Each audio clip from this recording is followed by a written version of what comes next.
P3A teman-teman honorer itu tidak bisa langsung diangkat. Karena kita pun tidak mau melanggar undang-undang. Karena undang-undang itu harus melalui proses seleksi.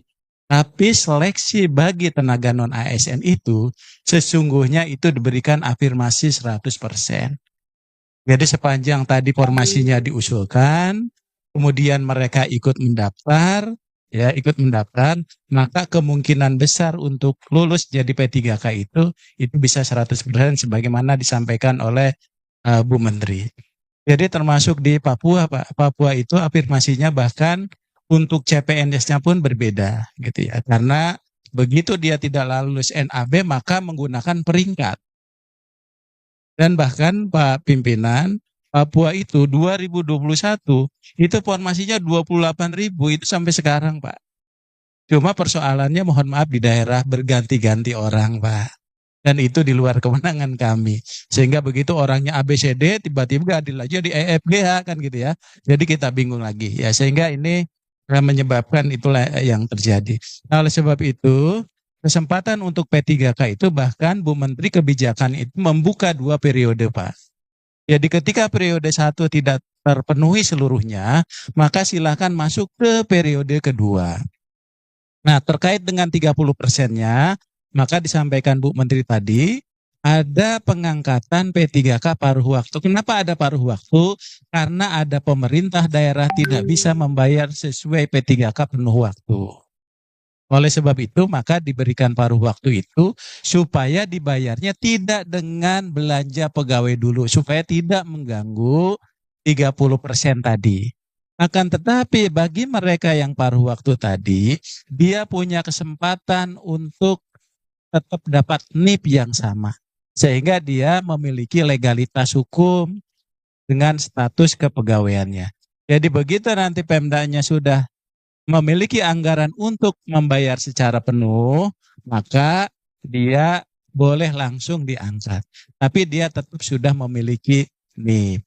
Kemudian selanjutnya Pak, itu tadi terkait yang sampaikan Bu Menteri, apakah boleh tadi pengembangan kompetensi itu boleh sekarang bagi P3K sepanjang dia tidak mengganggu jam kerja yang bersangkutan. Karena P3K itu dikontrak untuk memenuhi kinerja, dia guru dan sebagainya. Termasuk pemenuhan tadi apabila dia akan dipindah sepanjang masih dalam satu wilayahnya boleh Pak.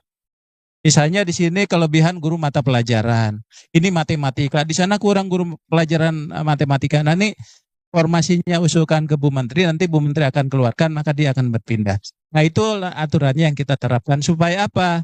Nanti antara formasi yang kita keluarkan dengan database dengan BKN secara teknis itu nyambung Pak. Oh ternyata orang ini sudah pindah ke tempat lain. Jadi sangat memungkinkan distribusi itu asal dia tidak berganti jabatan. Kalau sepanjang berganti tempat tapi dalam satu institusi itu masih diperbolehkan, tapi dengan syarat tadi untuk formasinya itu harus disesuaikan supaya memastikan yang bersangkutan. Karena formasi di jabatan itu ada 3 Pak, yang paling penting pertama kualifikasi, kedua jabatan, ketiga unit kerjanya. Jadi dia harus sudah cocok di tempat itu. Kemudian ya Pak, sudah bisa diajukan Pak nanti. Jadi begitu tempatannya sudah ada, ternyata pemenuhan anjab ABK-nya dia tidak di satu tempat, dia butuhkan di tempat lain, itu sudah boleh diusulkan melalui kebijakan Ibu Menteri.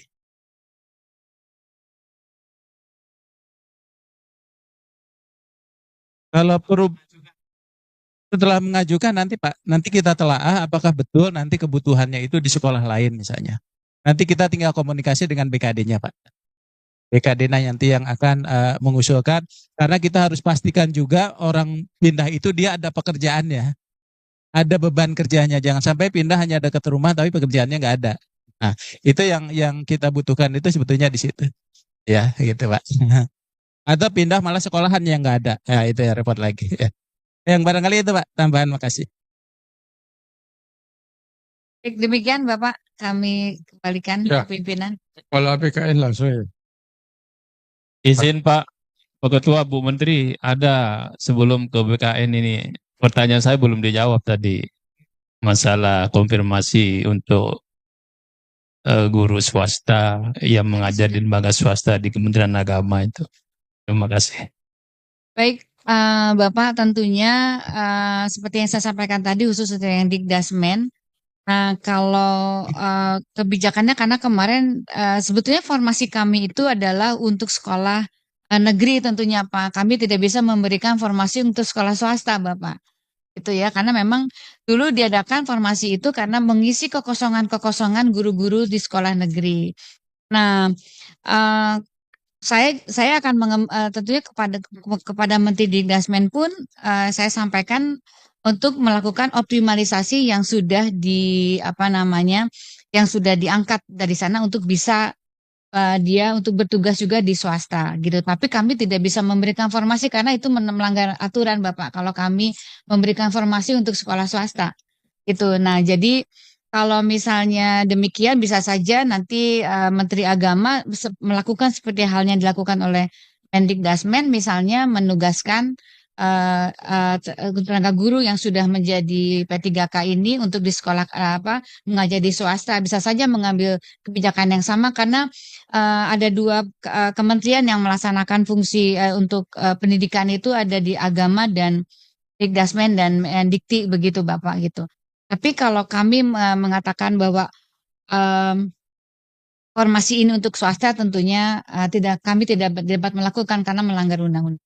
Demikian. Jadi mungkin barangkali bisa dikomunikasikan dengan Kementerian Agama apakah akan mengambil kebijakan yang sama dengan Mendikdasmen. Demikian Pak.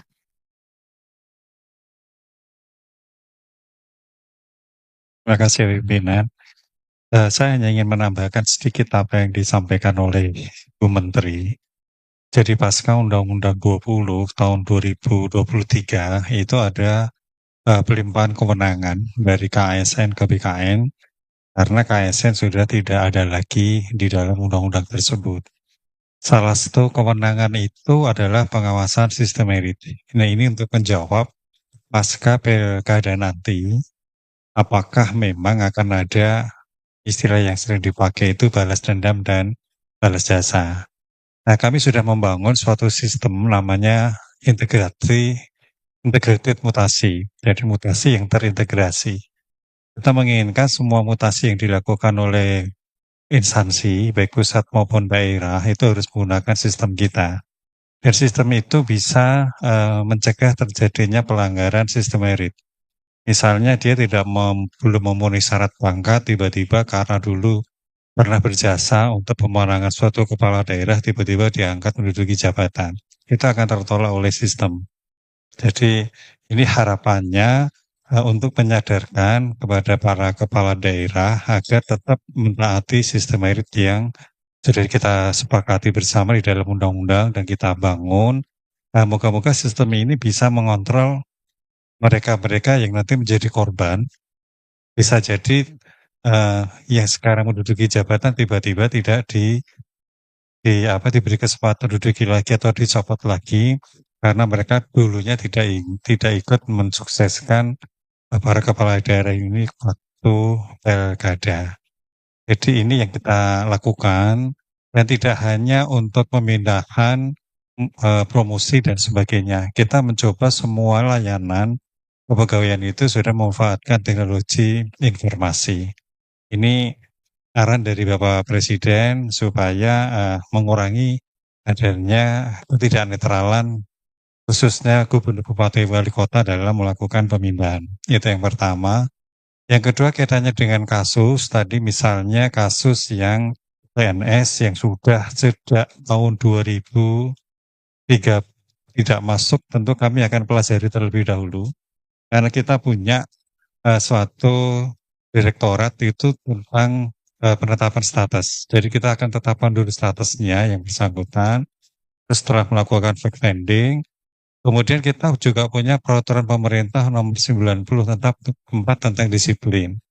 Sebetulnya kalau kita lihat yang bersangkutan sepertinya paham betul sejak 2003 tidak pernah masuk, tentu ya karena dia tidak berkinerja, pensiunnya tentunya tidak bisa diberikan. Tapi masalahnya yang bersangkutan selama ini belum pernah diberhentikan dan gajinya selama ini sudah selalu dibayarkan. Jadi termasuk kasus tadi yang di Kalimantan Barat oleh Bu Maria, kami mohon nanti datanya secara lengkap Ibu. Ya, nanti kami akan coba lakukan penelusuran terlebih dahulu. Mungkin